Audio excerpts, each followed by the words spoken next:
Gary Carter was 17, barely a man, not yet past boyhood, when his future was stolen.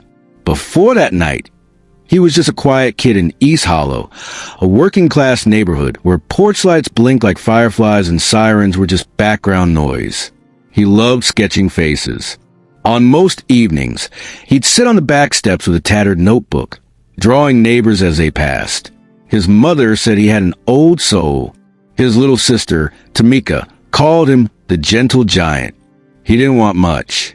Finish high school, go to art school, get his mom out of their worn-down apartment, and give his kid sister Tamika a backyard to play on.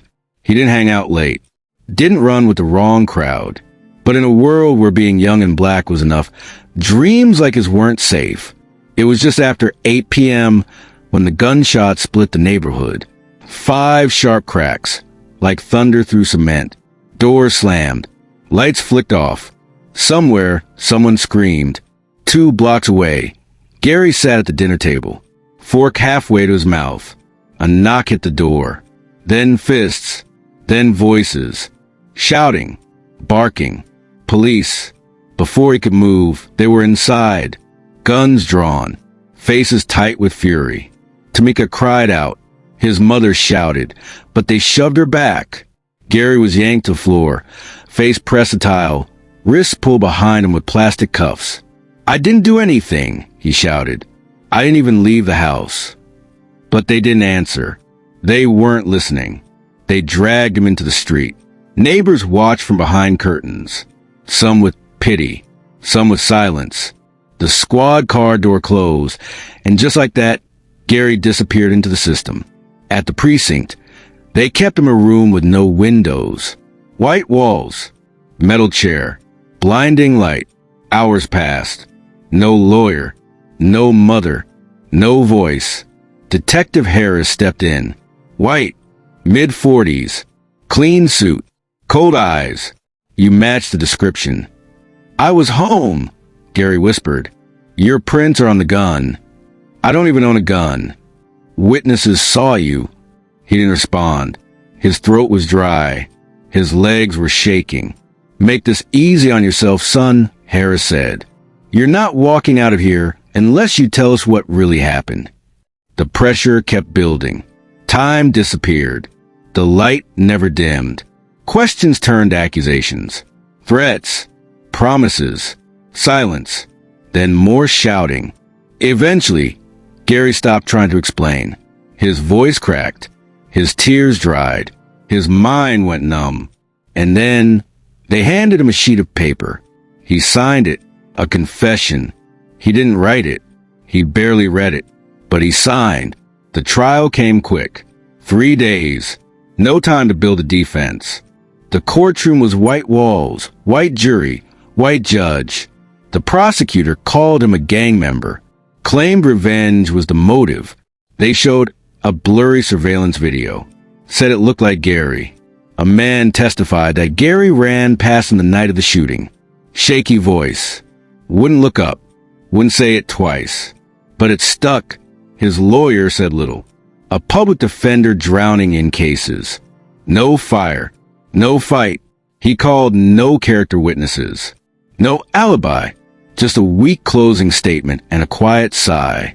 Gary's mother cried the whole time. Tamika clutched a Bible. She could barely read.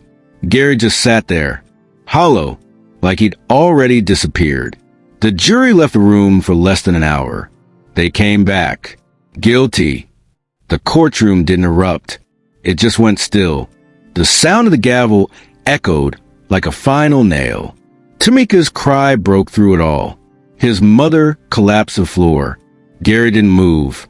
He stared at his hands, the same ones that used to hold sketch pencils, pass his sister Candy, help his mother carry groceries.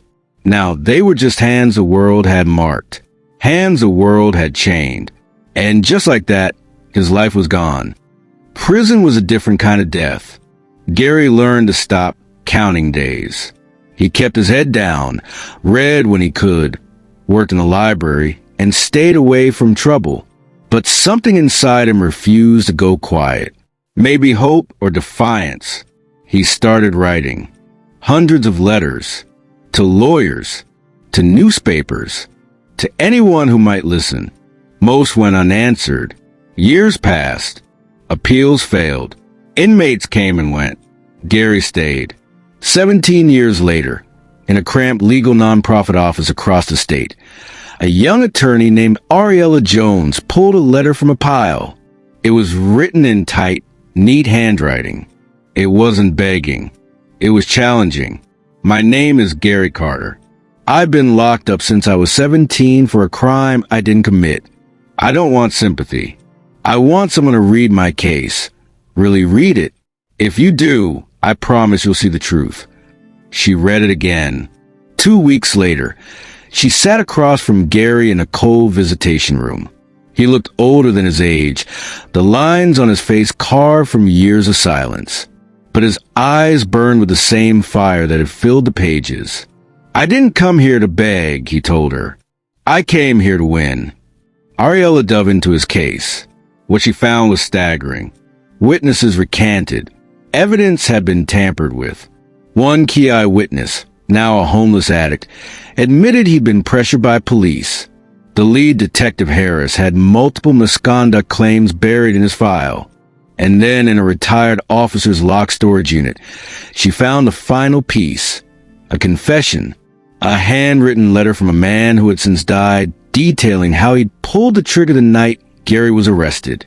It was enough. They went to court. The hearing was quiet. Ariella laid out the evidence. Gary said nothing, only gripping the edge of the table as if bracing for more disappointment. The judge took a long pause. In light of the new evidence, he said slowly, Gary Carter is hereby exonerated and released immediately. The courtroom gasped. Gary's mother collapsed in tears. The guards unlocked his cuffs. Gary stepped outside and felt the sun for the first time in nearly 2 decades. Reporters swarmed him. Cameras flashed. "What's the first thing you'll do?" someone shouted. He didn't hesitate.